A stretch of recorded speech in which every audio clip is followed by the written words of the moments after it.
na ano ka na niya, na rape, gusto ka niya i-rape, o kung sinasaktan ka na niya, okay, yun, gamit mo. Na pwede mo hampasin kapag sa tamang paraan. Sa tamang paraan, guys. Sa tamang paraan. Yun.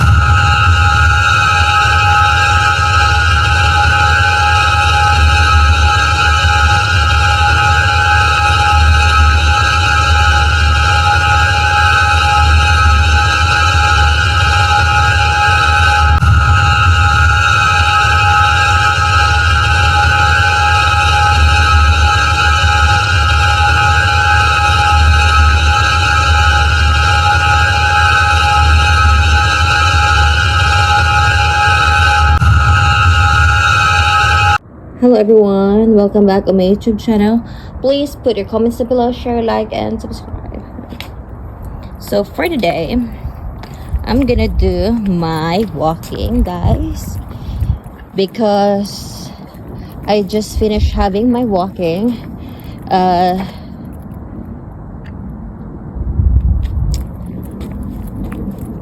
Before yesterday, because we're very busy this week, especially yesterday. So ito, mag-ano naman ako ulit, ang dilim doon sa bakuran.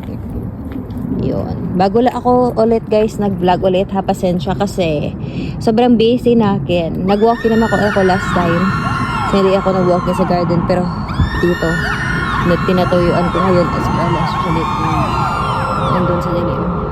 Kasi nag-walking na ako last time. Ito, alam mo, importante talaga yung safety. Alam mo guys, importante talaga na meron kayo self-defense para hindi mapanganib yung buhay nyo. Ako mapanganib, at least meron ka paglaban para hindi ka masaksak. Ganun. At meron ka talaga guys ilaw. Kasi para hindi dilim. Kasi what if kung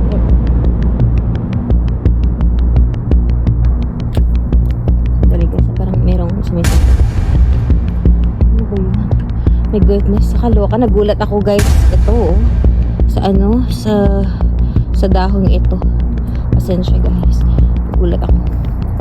Kasi para meron ka ilaw para hindi dilim. Importante talaga yon. Sandali muna ha.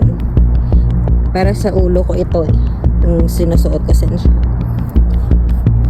Importante talaga ito. Kasi what if kung ano ba yun? Ano ba yun? Gulat ako. Ano sa ba yun sa baba doon?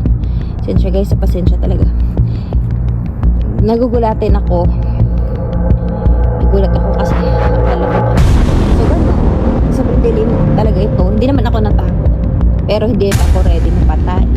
Importante talaga may ilaw kayo para sa paningin mo, 'di ba? Yun.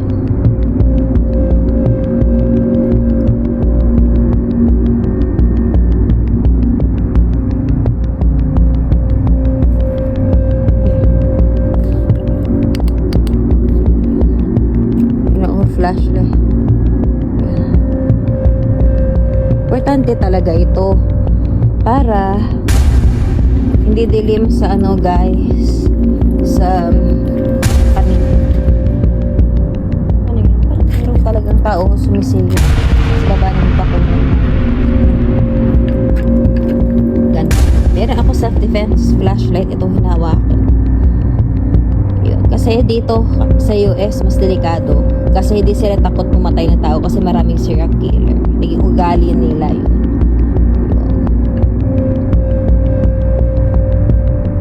Yun. Para hindi ka masaksak Importante talaga may self-defense ka na pwede sa batas. Dapat. Pero gamitin mo siya sa tamang paraan. Hindi mo siya pwede ihampas kahit hinino-hinino lang kung ang tao inosente naman. Maghampas mo lang siya kung na ano ka na niya, na rape, o gusto ka niya i-rape, kung sinasaktan ka na niya, okay, yun, magamit mo yun. Na pwede mo hampasin kapag sa tamang paraan. Sa tamang paraan, guys. Sa tamang paraan. Yun. Ito yung flashlight ko, importante. Kasi what if kung mag-walking ka tapos walang ilaw, diba? So dilim sa tingin mo. Kaya yun. Importante talaga ito, guys. Yun.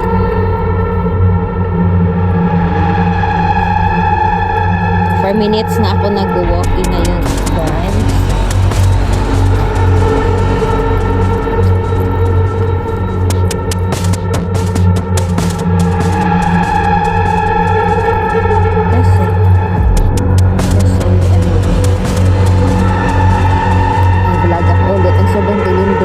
Sa dulo, tingnan mo kapag hindi ko ilawan ng flashlight, sobrang dilim kaya po.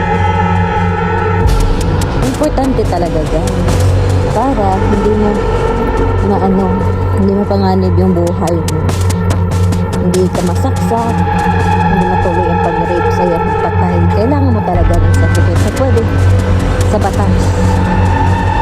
Yun.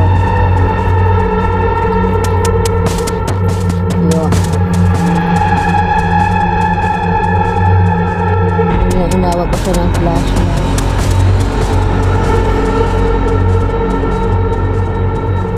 Kuha ko dito, guys. Wala naman tao. Ito merong kami poste, stand lights, okay lang, guys. So yun ang importante, guys. I-change ko yung flashlight ko, ha, kasi medyo heavy ito.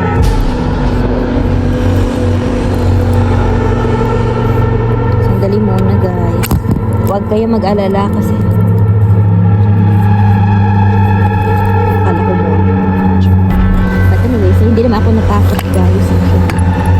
Pero hindi pa ako ready mapatay. Alam mo naman kasi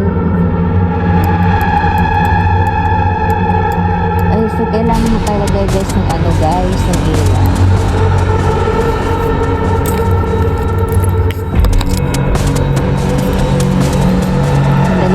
Sa pasensya.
Importante talaga ito, guys, kasi para mapaglaban ng sarili mo. Yun. Kasi maraming mamamatay tao dito, guys, sa Amerika dito. Kaya kailangan mo talaga, guys, ng ng flashlight para kung saan ka mapunta, hindi siya dilim sa paningin mo. Ang sobrang dilim kaya doon sa dulo, guys. Doon sa dulo. Balik ako guys ha, mag-ikot ako dito. So 9 minutes na ako guys nag-walking. Tingnan nyo guys, oh, puro kahoy-kahoy doon. Mag-ikot ako and ang nice kasi walang kotse dito. So, pwede ako makalakad dito. Okay naman ako guys, so hindi kayo mag-worry kasi okay naman ako. Safe naman ako dito. Tingnan guys, oh. Yun. Ang sobrang nakakatakot kasi parang maraming ahas. Maraming daga o palaka. Tingnan guys, galing nandun dito.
Kasi yung tunog galing talaga dito sa nakatakot kasi parang mayroong manananggang kasi galing sa hindi mo ba ito sa yung katakot.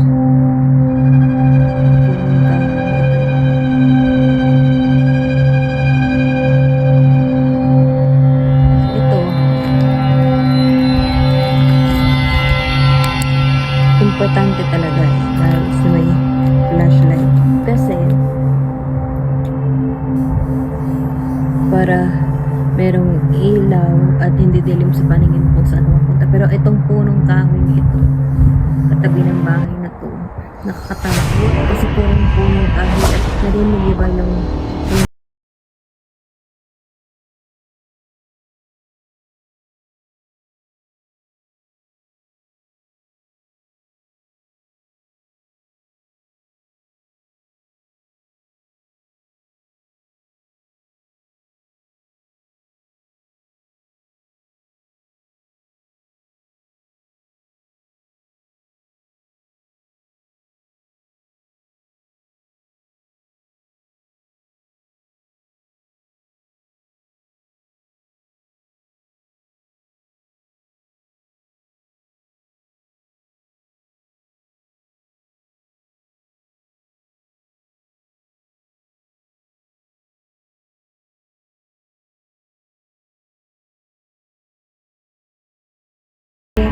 something sa ano ito namin puno ng kahoy kasi parang mayroong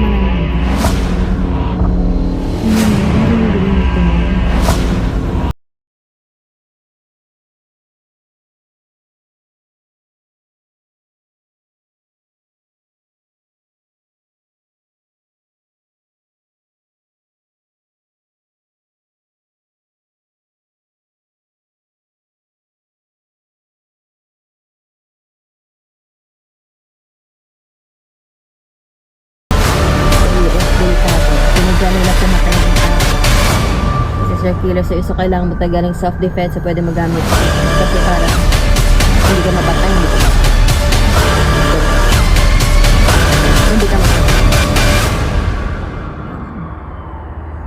Para syempre patak tayo sa So ito, kita niyo yung punong kahoy. Inailawan ko sa ng flash.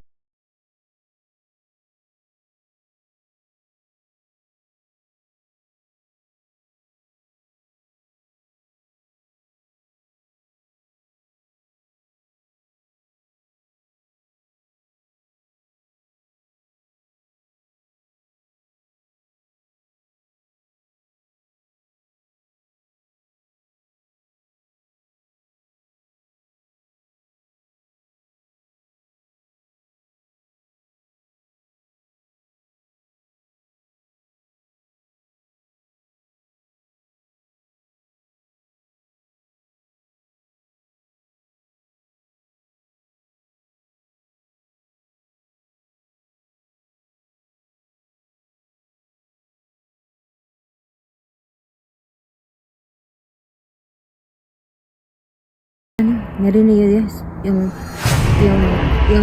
punong kahoy. Full of trees, punong kahoy. Narinig niyo ba yung sound na yun? Yung punong, kasi parang meron, duda ko talaga sa kahoy, punong kahoy na kasi full of trees. Parang meron talagang manananggang.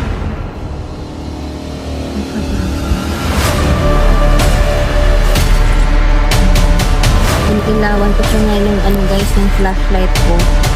Kasi parang meron talagang aswang manananggang.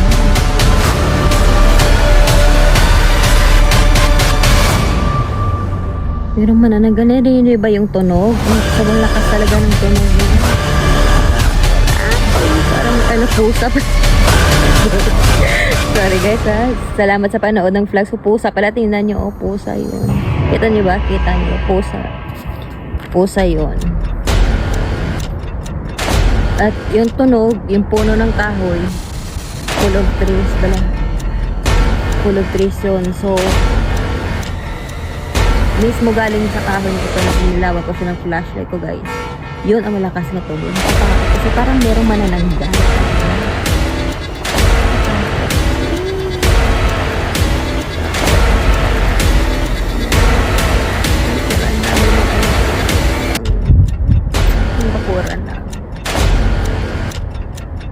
Pero, anyway, whatever. So, tingnan nyo guys. Tingnan natin kung may homeless dito. Huwag lang ako lumapit doon. Kasi, para hindi ako hindi naman ako natakot, hindi pa ako ready. Yun. So, tingnan natin kung may homeless ba sa baba yung tinawag ko ng flash. Kasi sabi sa akin last ni daddy, merong homeless dito. Sa Bacoor.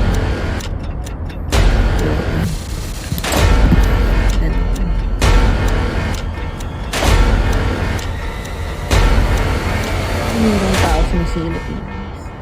Akala nila siguro ng lalaki ng kapitbahay ko. Bakla. Hindi naman ako bakla. Hindi ako bakla. Babae ako. Akala siguro ng kapitbahay kong lalaki. Nabakla ako. Hindi ako bakla. Hindi ako heterosexual. Hindi ako tomboy. Bakla. Hindi ako bakla. Hindi ako bakla. Babae talaga ako. Hindi ako bakla, hindi ako tomboy. Babae talaga ako. Tingnan mo. Yun, punong kahoy. Wala ko kasi ng yung flashlight ko. Tapos yung punong kahoy ito. Yun, patak. Wala. Ang lakas kasi ng tunog. Narinig ko ng kanina eh. Kasi duda talaga ako merong manananggang sa punong kahoy nito. Kita yun, parang meron sinisilip sa ilaw ako ng flashlight. Parang meron sinisilip. Parang meron talagang manananggang. Kasi puro ng kahoy. Siyempre, 18 minutes na ako guys. Ngayon, nagbablog at saka nag-walking. So, tingnan nyo, merong pusa. Sandali. Merong pusa guys. Merong pusa. Yun. Ang cute ko talaga.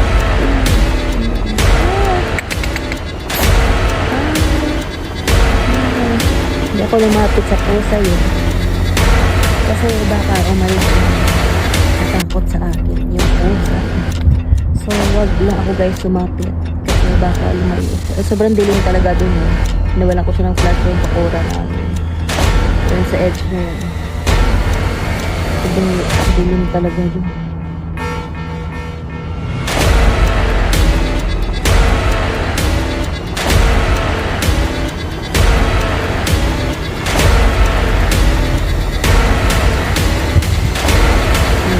Narinig niyo ba? Yung kahoy talaga galing sa ano ito. Yun. Yun. Narinig niyo ba? Ang sobrang ano talaga ng kahoy. Yung parang meron talaga manananggal. Dadako din. Siyempre, yung neighbors natin yung iba sumusulit sa akin. Kasi akala siguro nila bakla. Hindi naman ako bakla. Hindi ako bakla, babae ako. Hindi ako bakla, hindi ako tomboy. Babae talaga ako. Babae ako, hindi ako bakla. Hindi ako bakla. Hindi ako chocolate. Ganun.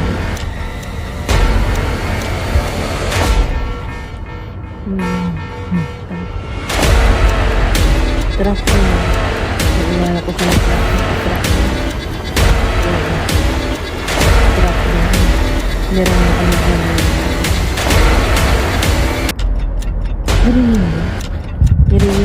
Meron talagang tunog doon.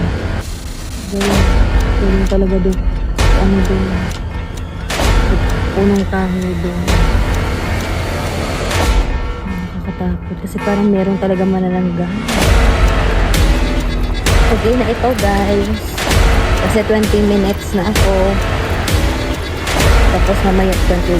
So 21 na. Ano actually ako. Itong bahay ko, ito yung kwarto ko. Yan ang kwarto ko. Iniwala ko sa flashlight ko. At ito yung bahay. So, uwi na ako sa bahay ko. So, bye-bye. Thank you sa pag-subscribe sa YouTube channel. See, sumisilip naman si kuya sa akin. Akala kasi niya siguro tomboy. Hindi ako tomboy, hindi ako bakla. So, thank you. Bye-bye.